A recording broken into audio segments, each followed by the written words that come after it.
देश चाहे अमेरिका हो या फिर बांग्लादेश, नेपाल हो या फिर भारत, जहां जहां आवारा कुत्ते हैं वहां वहां तमाम चुनौतियां हैं जिनका सामना उन्हें करना पड़ता है। लेकिन हिंदुस्तान में भी गुजरात के कुशकल नाम के गांव में ऐसा बिल्कुल नहीं है। यहाँ के आवारा कुत्ते कोई छोटे मोटे पैसे वाले नहीं बल्कि करोड़पति हैं। गुजरात के जिन आवारा कुत्तों की बात यहाँ चल रही है उनमें ऐसा बहुत कुछ है कि अगर इंसान उनके ठाठ देख ले तो अपने आराध्य में बस यही दुआ करे कि अगले जन्म वह कुत्ता ही कीजो।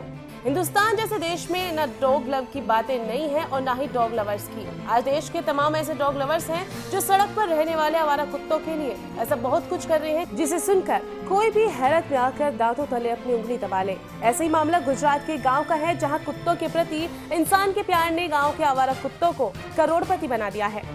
गुजरात के जिस गांव की बात हुई है उसका नाम है कुशकल, जो कि बनासकांठा जिले में है। यहाँ कुत्तों का क्या महत्व है इस बात से समझा जा सकता है कि यहाँ के आवारा कुत्ते कोई आम कुत्ते ना होकर करोड़पति हैं।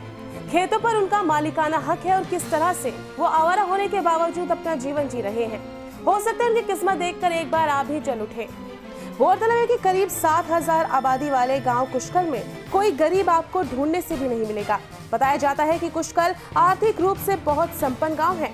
जिक्र अगर रोजगार का आता है तो यहाँ के ज्यादातर गांव वाले पशुपालन और कृषि कर अपने जीवन बड़े ही वैभवशाली अंदाज में जी रहे हैं। वहीं जब यहाँ के कुत्तों का रुख करते हैं तो यहाँ के कुत्ते करीब 20 बीघा जमीन के मालिक हैं। और हैरान करने वाली बात यह है कि जमीन की कीमत 5 करोड़ रुपए से ज्यादा है।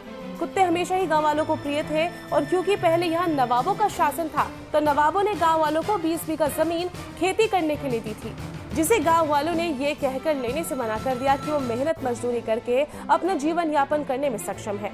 वहीं गांव वालों ने नवाब साहब को गांव के कुत्तों से अवगत कराया और कहा कि उन्हें गांव में रहने वाले कुत्तों का कुछ बंदोबस्त चाहिए। गांव के बुजुर्गों ने फैसला किया कि वो जमीन उन्हें नवाब साहब से जो मिली है वो कुत्तों के नाम कर दी जाए। गांव वालों का ये विचार आना, उन्होंने ये बात नवाब साहब को बताई और जिस पर नवाब साहब राजी हो गए।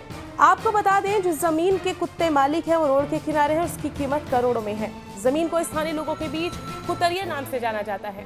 गांव की करोड़पति कुत्तों की क्या वैल्यू है इसका अंदाजा इसी से लगाया जा सकता है कि हर साल इस जमीन की नीलामी होती है और उसे खेती के उद्देश्य से किसानों को आवंटित किया जाता है।